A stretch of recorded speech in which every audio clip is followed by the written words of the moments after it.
Now we'll go over to Tony Ibitoye, who is the media officer of the Super Eagles, to give us, let's have an idea of what's happening there. Good morning, Tony, and thank you for joining us today. Could you tell us what's happening in the Super Eagles camp now, especially after, the match between Nigeria and Croatia?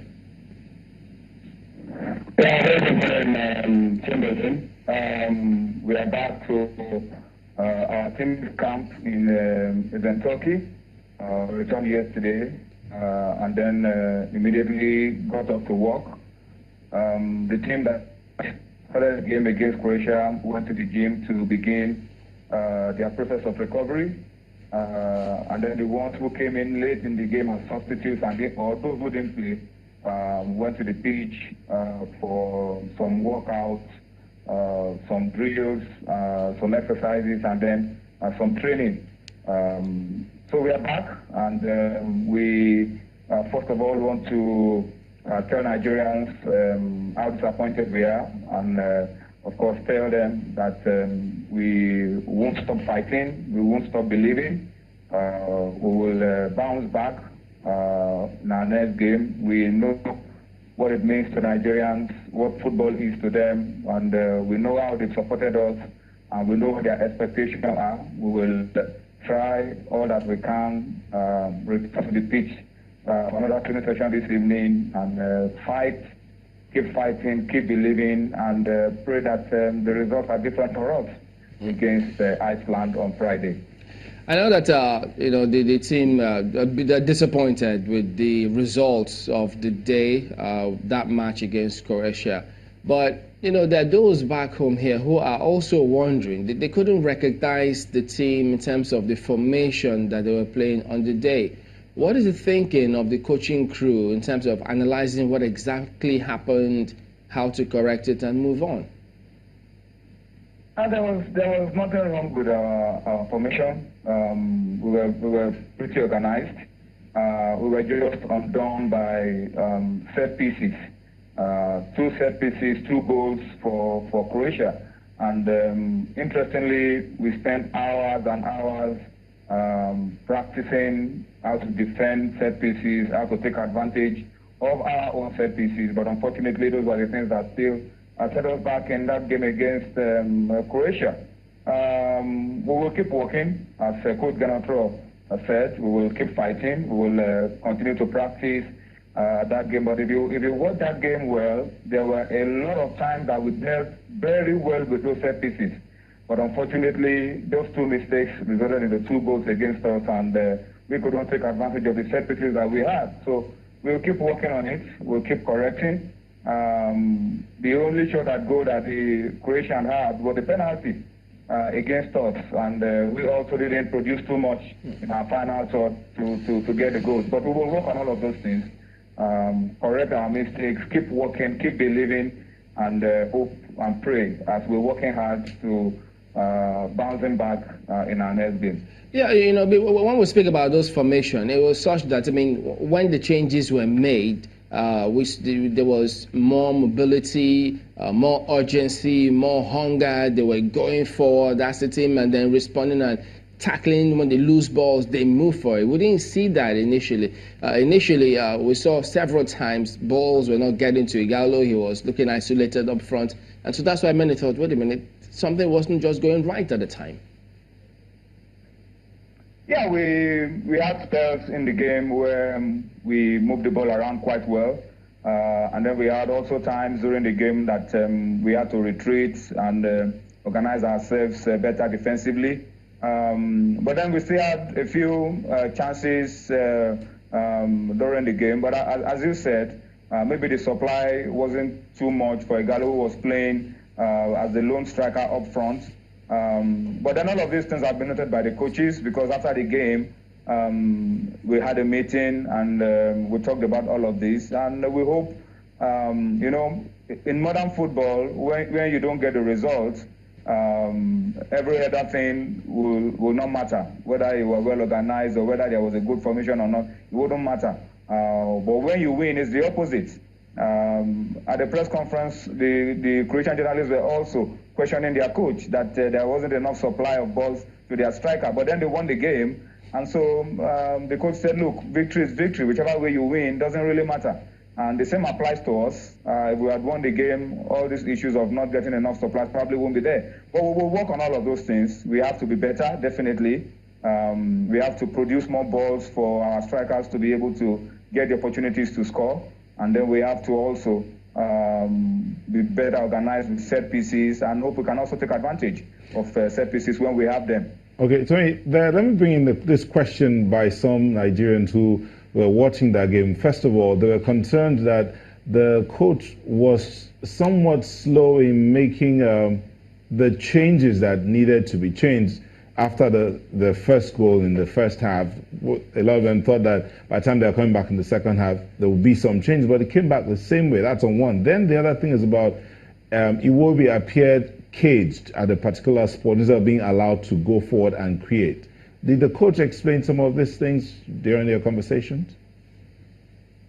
Yeah, coaches have different philosophies. Some coaches bring in their changes quite early.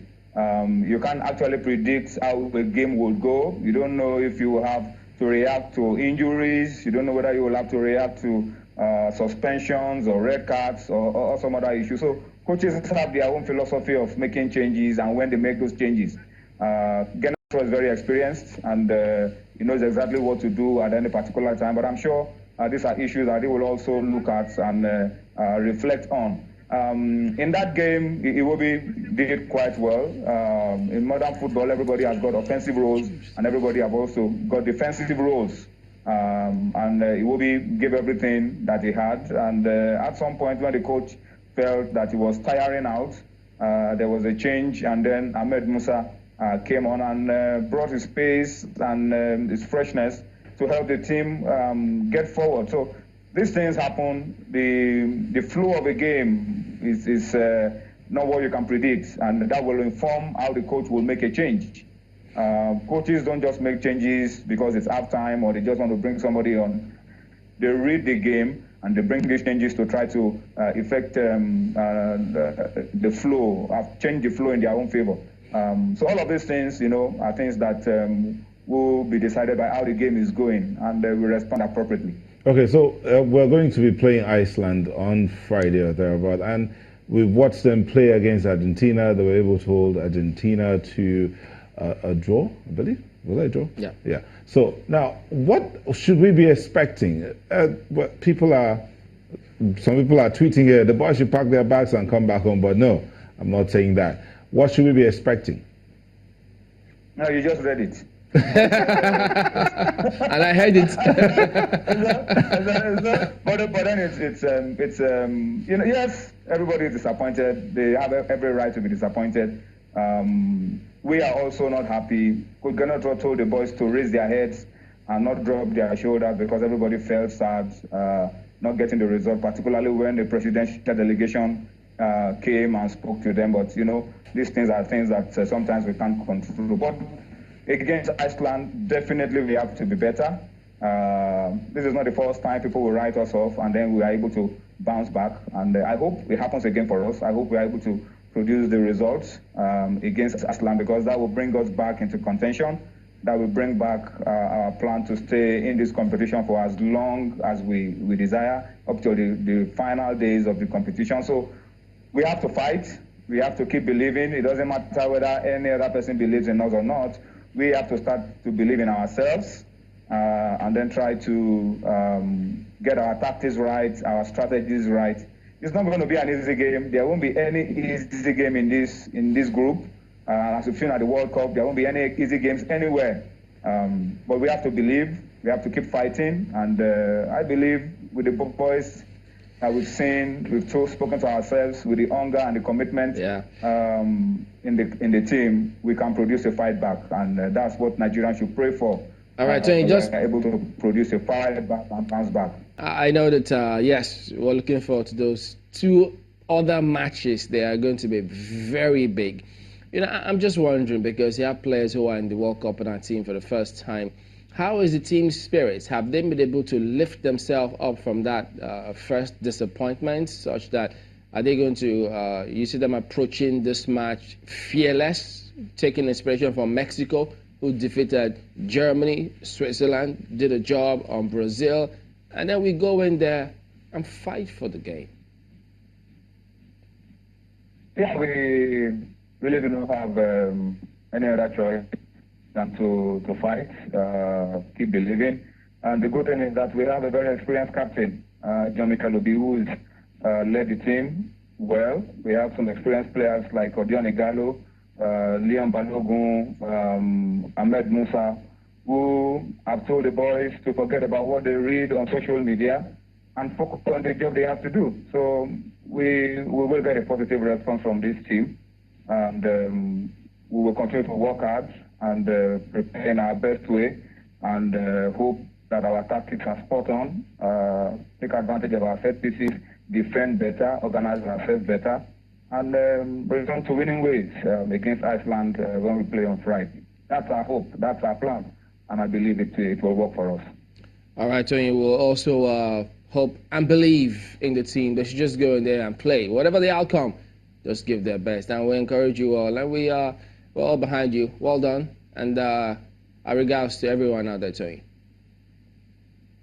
Thank you so much, guys. Thank you for your support. Thank Nigerians as well. Let them get behind us. We'll do our best not to disappoint. Thank you so much. All right, Tony Bitoye, media officer for the Super Eagles. So whatever the result, just go in there, fight, and trust the boys. So yeah, I know somebody's got to win, somebody's got to lose. It may be tough for us to accept that loss, but that's the way football is. It could be tough lately. So there you go. I know some players who don't bother reading social media. Yeah. They just go in there, focus on the game, the tactics, whatever the coach has laid down religiously. Some coaches actually ban the use of phones within the camp just so that stay focused. Focus on the game, focus on the play. When we finish all of that, you can go delve yourself into social media. And I know doctors always say, guys, when you're watching football, if you know your condition is better, you know, just be reading the results. Don't even go for the results. Just distract yourself. Just do what you can to be calm. That's how far we can go today. Thank you all for watching. We'll see you tomorrow. I'm Chamberlain. So I'm Neota Igbe. Thank you. I'm Maokwe Ogun-Yusuf. And you know, if Mexico can beat Germany, we can beat Argentina Anything and is Iceland. possible. Absolutely. Anything Have a is great day, possible. everybody. I'm Ajuri Ngalale. yeah. The views and opinions expressed by guests on this program are those of the maker and do not necessarily reflect the views, opinions, and endorsement of Channels Television.